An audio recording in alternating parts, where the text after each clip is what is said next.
Salut tout le monde, salut à toi, curieux dev, curious dev. On va continuer ensemble pour bien maîtriser Link, bien comprendre ce que c'est.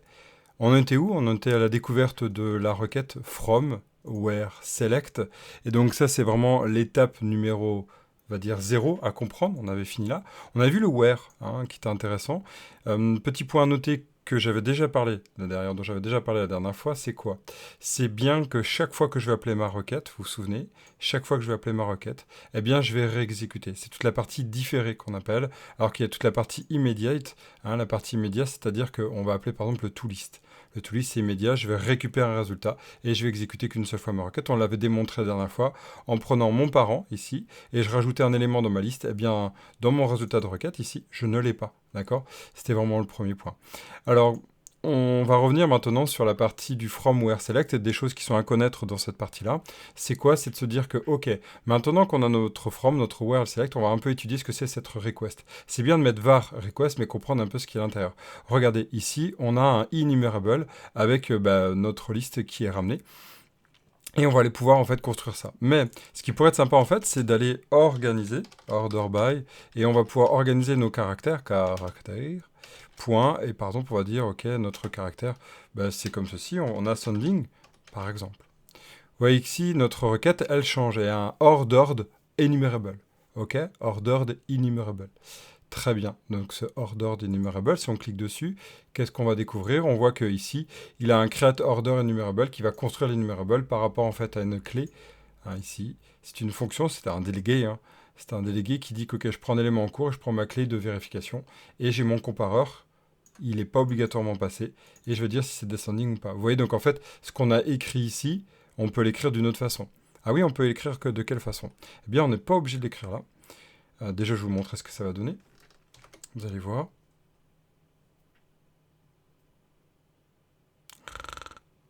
Voilà, si ça veut bien se réveiller.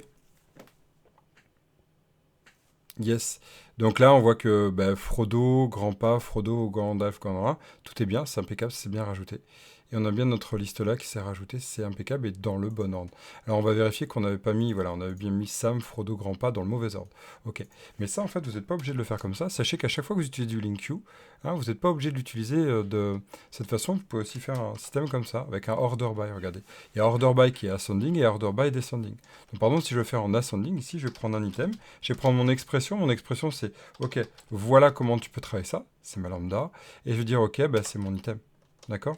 Et donc là, c'est la même chose, sauf que je prends ma requête et je peux compléter ma requête avec une autre partie de requête. Donc là, c'est quelque chose que j'amorce petit à petit avec le concept de link. C'est qu'on peut avoir une requête link et on va aller agrémenter avec d'autres parties pour construire une link de plus en plus élaborée. D'accord? Une requête de plus en plus élaborée. Et donc là, si on prend juste à côté différé, on va voir l'ordonnancement. Ce qui n'est pas le cas ici de mon Sam Frodo, ce qui est ici le cas de mon Frodo. OK? Et de celui-ci, puisqu'en fait, on a fait un toList du même, donc c'est normal qu'on organise là-dessus. OK, ça c'est bon. Notre string caractère, Gandalf, notre request qui est là. OK, notre enable parent, c'est parfait.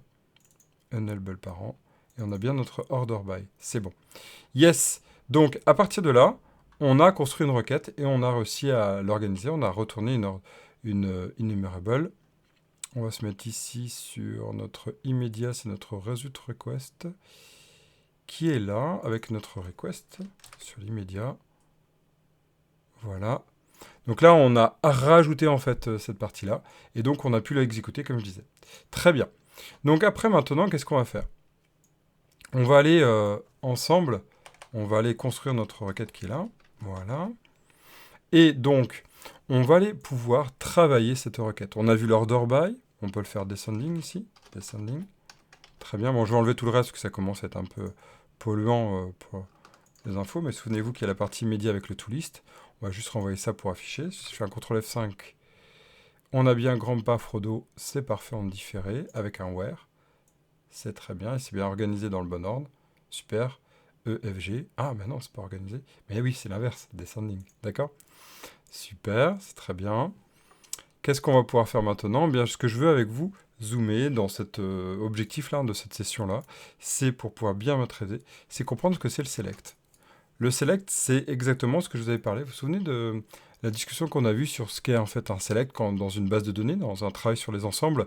En fait, on construit un nouvel ensemble à partir de l'ensemble existant. C'est-à-dire que là, on est en train de préparer un premier ensemble. Donc, imaginez un sac de patates, ou de ce que vous voulez, de bonbons. Et là, on va dire, OK, à l'intérieur, je prends que ceux qui ont cette règle-là. Par exemple, la longueur, c'est 3, donc c'est des bonbons qui font 3 cm, par exemple. Et je les trie. Donc, de couleurs, ou là, je les trie juste, c'est des caractères. Et là, ce que je vais faire ici, c'est que je sélectionne le bonbon. D'accord? C'est ce que je fais. Donc à l'intérieur, boum, je sélectionne. Je sélectionne après mon where. D'accord? Je sélectionne après mon where. Je reconstruis en fait un résultat, un nouvel ensemble à partir de là.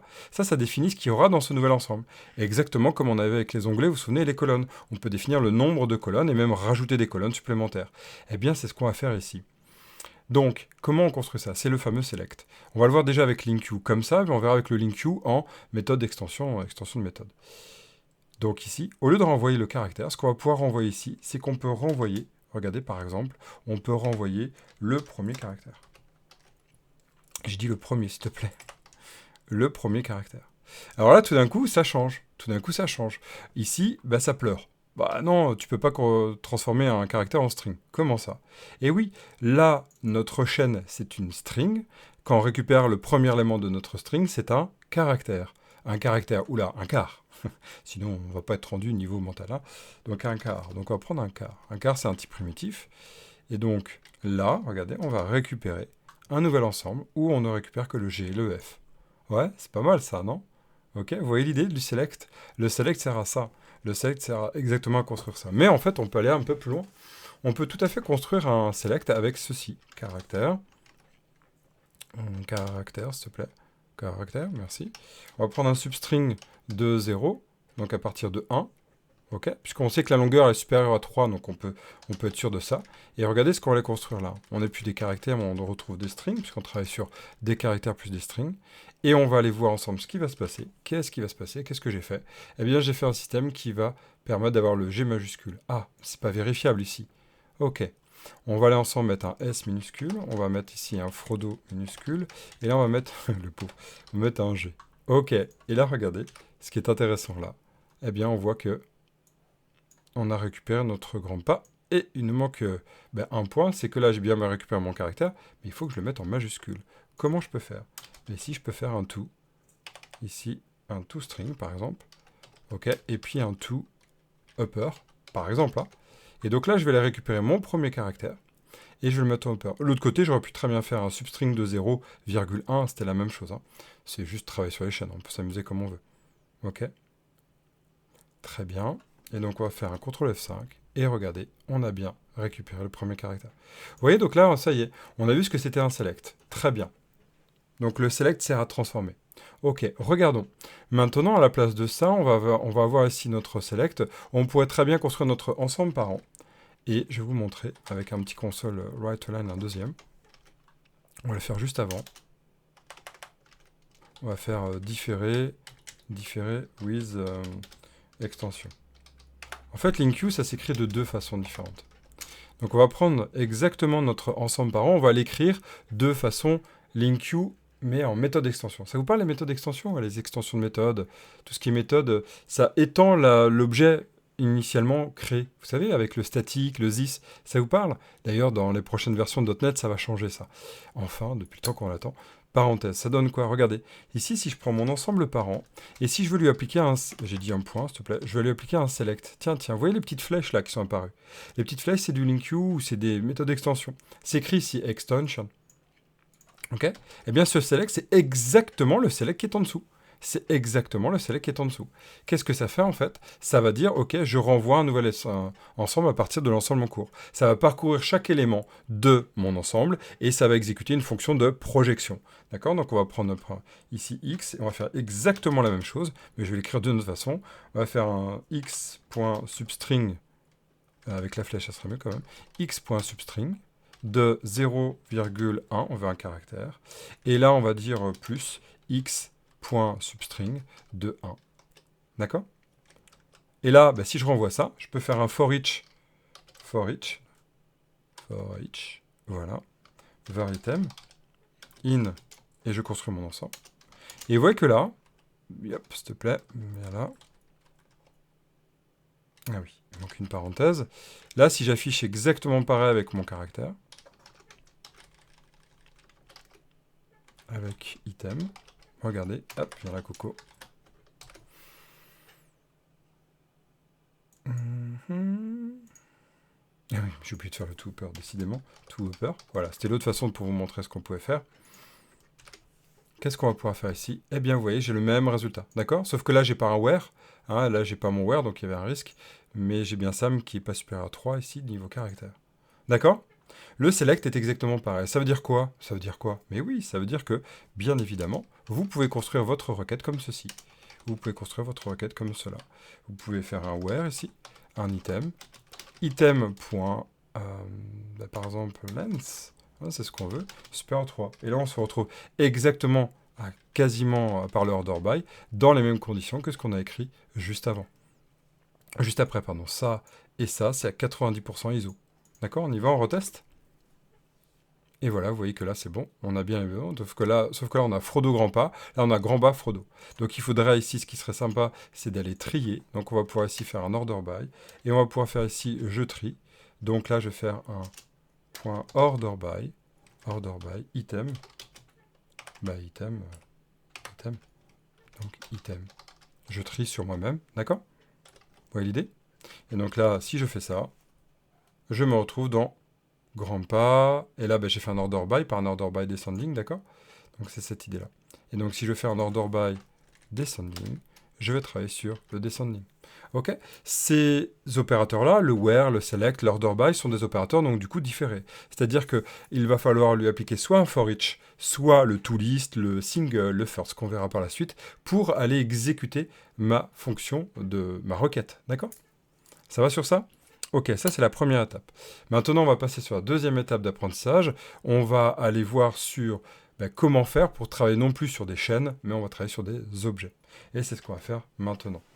Donc là, c'est tout le principe avec juste des chaînes. Ce qu'on va faire là, ici, on va faire un region travail sur les chaînes. Ok, on va à la fin end region. Très bien. Et donc, on va aller ensemble travailler sur... Maintenant, on travaille sur les objets. Sur les classes, les objets. D'accord? Et on va se retrouver exactement avec le même principe. Ok, on y va. Donc, on rajoute ici une nouvelle classe qu'on va appeler donc... là, on est sur Seigneur des Anneaux pour changer un peu. Et oui. Allez. Voilà. On va ici faire... donc, on va prendre un personnage. On va prendre un... Qu'est-ce qu'on va prendre? On va prendre un humain. Human. Voilà. Cette classe, on va laisser une internal, il n'y a pas besoin d'aller plus loin. Cette classe ici, on va prendre des propriétés. Ok, on y va. Prop. On va prendre un ID. On va prendre une taille. Une taille. On va prendre une force. Strength. Voilà. Ok. On va prendre... Qu'est-ce qu'on va prendre? On va prendre un prénom quand même, ça peut être pas mal.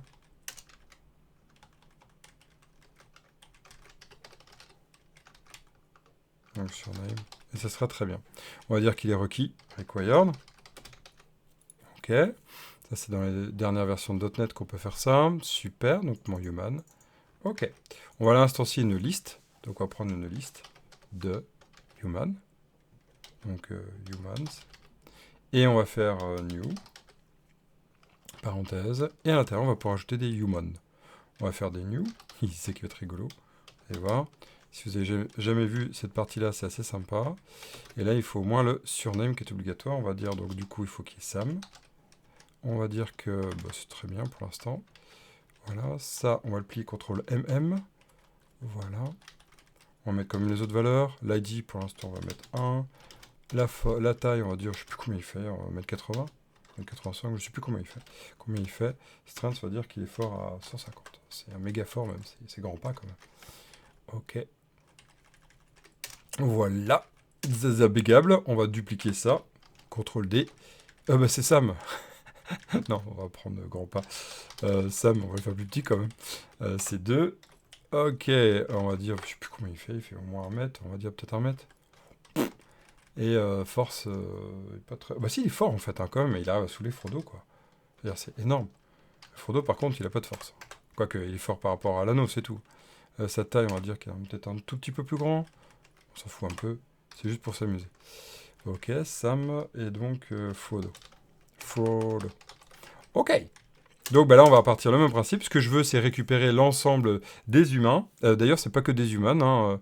C'est pas que des humains. C'est une erreur de ma part. Attention, attention, Evan. Si on veut, c'est pas des humains. Ici, c'est des personnages. Donc, on va plutôt renommer en caractère. Caractère. Ok. Hop. Voilà. Contrôle point virgule. On va renommer aussi notre fichier. Voilà. Normalement, il a renommé là. Super. Bah oui, il avait fait ça. Ça passe pas. J'avais fait une faute de frappe et c'est des caractères. Caractères. Donc des personnages. Voilà.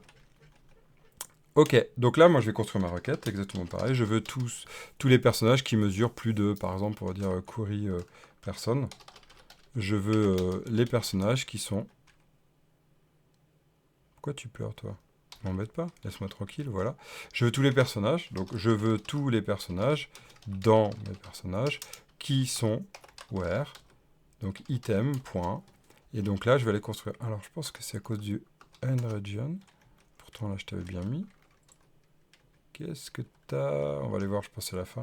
Item.strength. Oh non, la taille, je dit. Size. Et on va dire supérieur à 150. Je vais faire un select de item. Et voilà. Voilà, c'est bien. Ok, vous avez vu? Donc là, ça ressemble beaucoup en fait à ce que j'ai travaillé avant. Avant, je travaillais sur des objets de type string, mais c'est un objet en lui-même. Là, je travaille sur un objet qui contient des strings. Et donc, bah, j'ai construit la même chose. Mais ce qui va être super, bah, c'est que là, en fait, on va pouvoir aller construire des objets supplémentaires, vous allez voir. Donc, à partir de là, je vais pouvoir itérer. Itérer, for each, voilà. Et donc, mon query personne. Je ne suis pas obligé de là, encore une fois, à chaque fois que je vais exécuter mon for each, ça va réexécuter ma requête. Donc là, je vais les afficher. Donc là, je vais utiliser l'interpolation. Accolade. Donc je vais faire item.surname. Voilà. Ok. Je vais remettre un petit ici. Cette partie-là. Ok.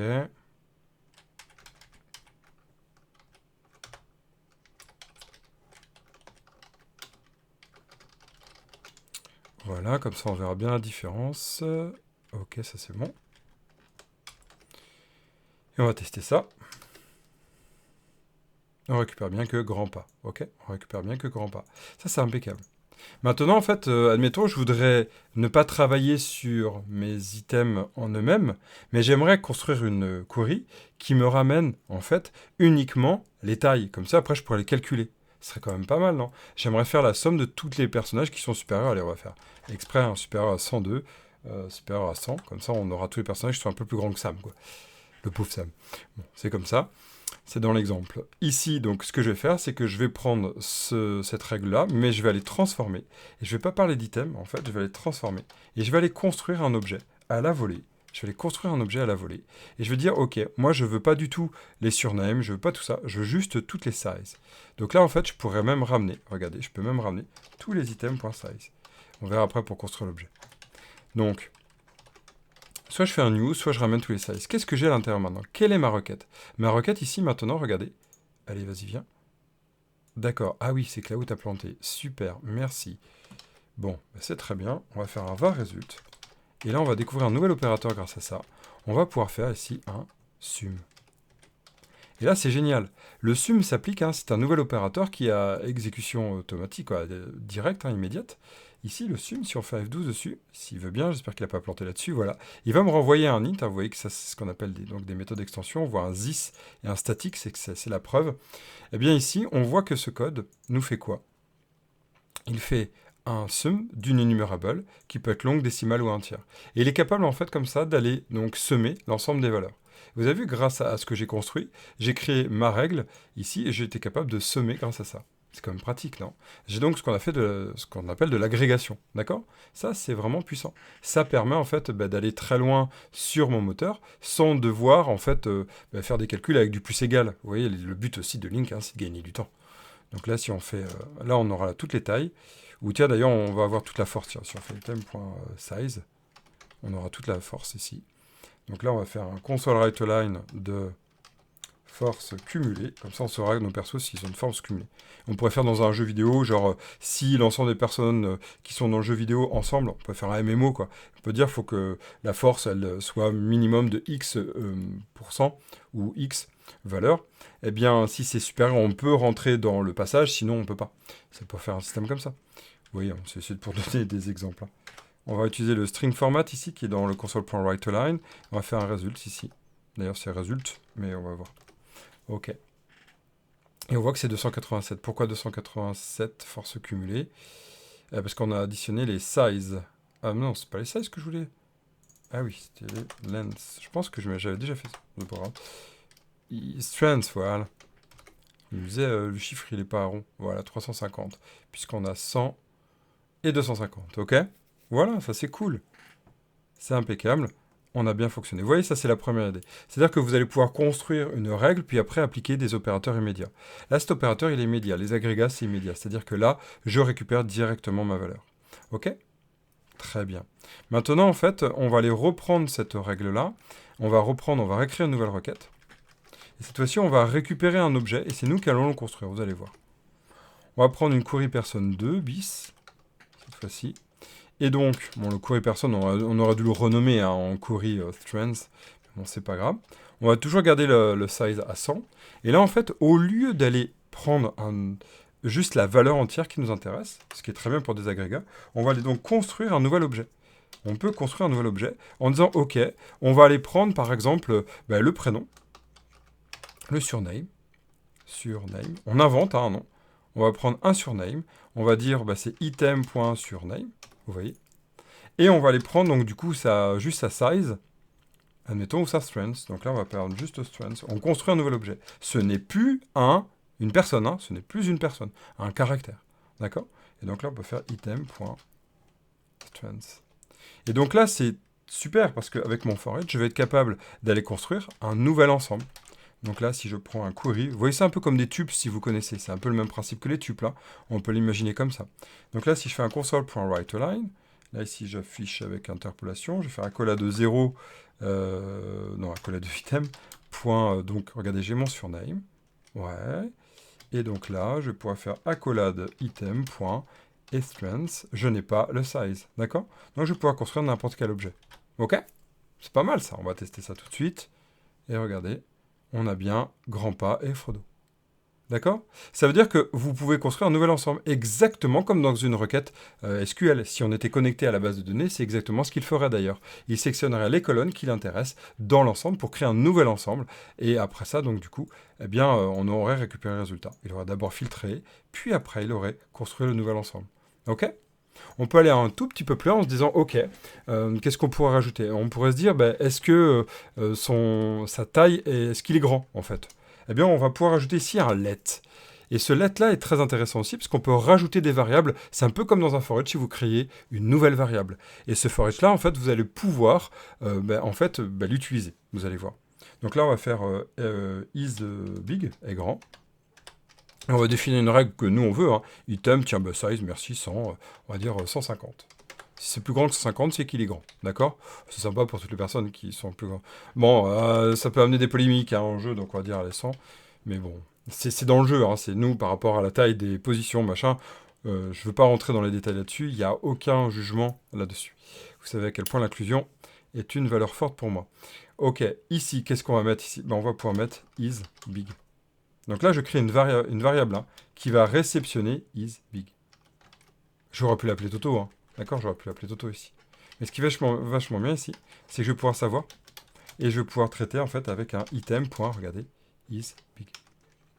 Alors, j'aurais pu très bien, sans devoir passer par cette variable-là, j'aurais pu exactement faire item.size supérieur à 0 ici. Hein. D'accord? Mais c'est que en fait, cette variable-là, en fait, je peux l'utiliser ici. Je peux l'utiliser dans mon where. je peux utiliser à l'intérieur des sous-requêtes. Bref, je commence à élaborer une requête qui est un peu plus précise, avec des informations que je peux utiliser pour chaque élément à contrôler. D'accord? Et donc, ça amène de la lisibilité aussi.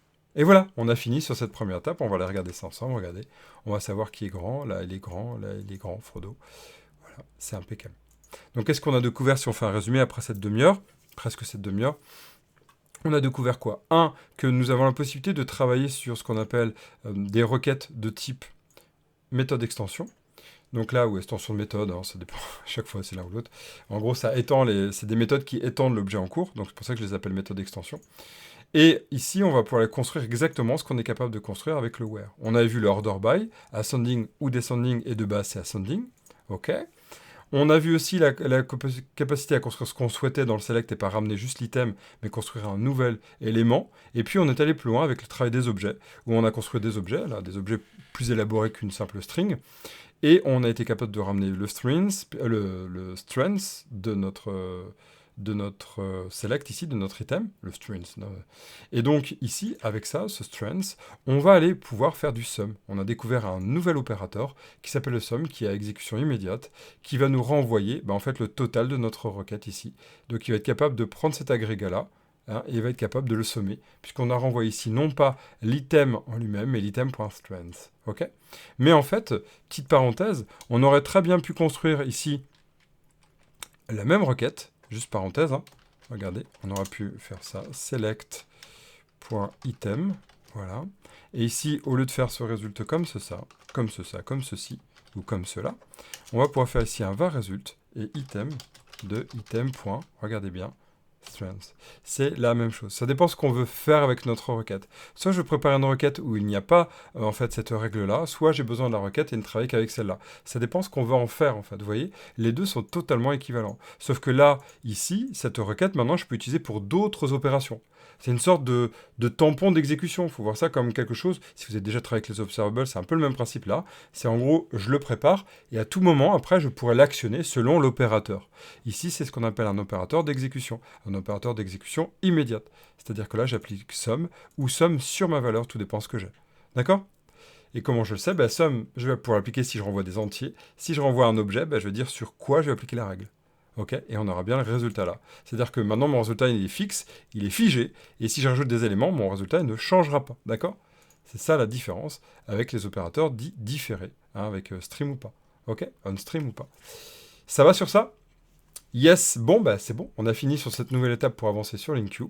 On continuera la prochaine fois, on verra toute la partie jointure qui sera super intéressante. À toutes, d'ici là, restez curieux, restez curieuse et codez bien. Ciao, ciao.